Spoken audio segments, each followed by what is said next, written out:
ഇപ്പോൾ മുതിർന്ന മാധ്യമ പ്രവർത്തകൻ എ സജീവ് നമ്മളോട് ചേരുന്നു. എ സജീവൻ, രാഹുലിനെതിരെയായിട്ടുള്ള ഈ നടപടിയെ എങ്ങനെയാണ് നോക്കിക്കാണാനാവുക?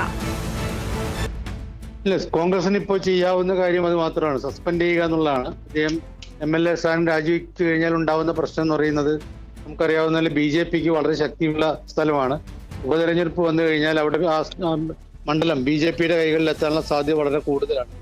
അത് UDFന്, കോൺഗ്രസിന് മാത്രമല്ല മൊത്തം UDFന് വലിയ ക്ഷീണം ചെയ്യും. അപ്പോൾ അദ്ദേഹത്തെ പാർട്ടിയിൽ നിന്ന് സസ്പെൻഡ് ചെയ്യുക, എന്നിട്ട് അന്വേഷണം നടത്തുക എന്ന് പറയുന്ന ഒരു സമയം, കുറച്ച് സമയം അവർക്ക് ഇതിനിടയിൽ കിട്ടുകയാണ് ചെയ്യുക. അത് വളരെ തന്ത്രപരമായിട്ടുള്ള നീക്കമായിട്ടാണ് എനിക്ക് തോന്നിയിട്ടുള്ളത്. കൂടുതൽ നടപടികൾ ഉണ്ടാവാനുള്ള ഒരു സാധ്യത എത്രത്തോളം ഉണ്ടാവും?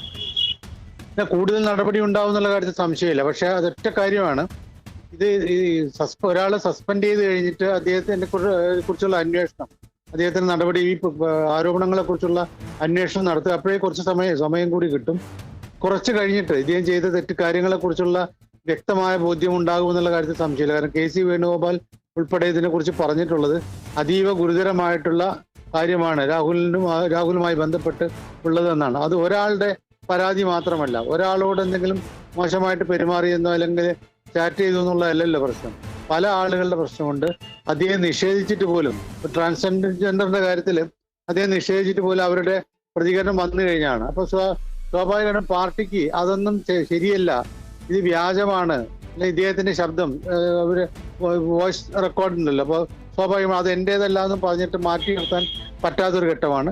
പാർട്ടി നടപടി എടുത്തേ തീരൂ. കാരണം അല്ലെങ്കിൽ അത് വരാനിരിക്കുന്ന 2 തെരഞ്ഞെടുപ്പുകളിൽ, ഒന്ന് തദ്ദേശ തെരഞ്ഞെടുപ്പ്, ആ തദ്ദേശ തെരഞ്ഞെടുപ്പിൽ ഞങ്ങൾ നടപടി എടുത്തു എന്ന് കാണിക്കാൻ പറ്റും. കാരണം ഇത് ഇതേപോലെയുള്ള ആരോപണങ്ങൾ LDF നേതാക്കന്മാർക്കെതിരെ, LDF ജനപ്രതിനിധികൾക്കെതിരെ ഉണ്ടായിട്ട് പോലും അവരെ പാർട്ടിയിൽ നിന്ന് പുറത്താക്കുകയോ അല്ലെങ്കിൽ അവരെ MLA സ്ഥാനം രാജിവെക്കുകയോ ചെയ്തിട്ടില്ല.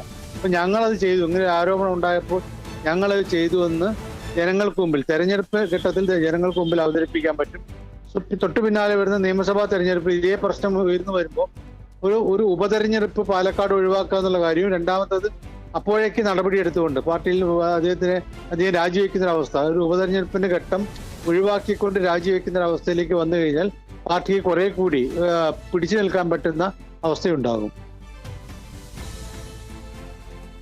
പ്രത്യേകിച്ച് ഒരു ശബ്ദ സന്ദേശം അടക്കം പുറത്തു വന്ന സാഹചര്യത്തിലാണ് ഇത്തരത്തിൽ ഈ ഒരു ഗൗരവതരമായിട്ടുള്ള ഒരു സംഭവമാണ് എന്നുള്ളത് പുറം ലോകത്തെ പോലും അറിയുന്നത്. മുതിർന്ന വനിതാ നേതാക്കളടക്കം തന്നെ അദ്ദേഹത്തിന്റെ രാജിയിൽ ഉറച്ചു നിന്നിരുന്നു. രാഹുലിന് സീറ്റ് നൽകരുത് എന്നതടക്കമുള്ള കാര്യങ്ങളിലാണ് ഇപ്പോൾ ഒരു നടപടി ഉണ്ടായിരിക്കുന്നത്. ഇതിനെ എങ്ങനെയാണ് നോക്കിക്കാണാനാവുക? രാഹുലിന് സീറ്റ് നൽകാൻ അടുത്ത നിയമസഭാ തെരഞ്ഞെടുപ്പിൽ പാലക്കാടോ വേറെ ഏതെങ്കിലും ഒരു സ്ഥലത്തോ സീറ്റ് നൽകാനുള്ള സാധ്യത വളരെ കുറവാണ്. കാരണം മിക്കവാറും പാർട്ടിയിൽ നിന്ന് അദ്ദേഹത്തെ പുറത്താക്കുന്ന ഒരു അവസ്ഥയിലേക്ക് വരും. മാത്രമല്ല, ഇതിൽ അദ്ദേഹം രാജിവെക്കേണ്ട ഒരു അവസ്ഥ സ്വാഭാവികമായിട്ട് ഉണ്ടാകും. പക്ഷെ അതിന് ഞാൻ നേരത്തെ പറഞ്ഞതുപോലെ ഒരു ഉപതെരഞ്ഞെടുപ്പ് ഇപ്പോൾ പാലക്കാട് ഉണ്ടാകുമ്പോൾ, കാരണം ഒരു ഉപതെരഞ്ഞെടുപ്പിൽ നിന്ന് നേട്ടമുണ്ടാക്കിയിട്ട് നല്ല ഭൂരിപക്ഷത്തോട് കൂടിയിട്ടാണ് കോൺഗ്രസ്, രാഹുലിന്റെ ജയമുണ്ടായിട്ടുള്ളത്. BJP ആണ് അവിടെ 2ാം സ്ഥാനത്തുള്ളത്.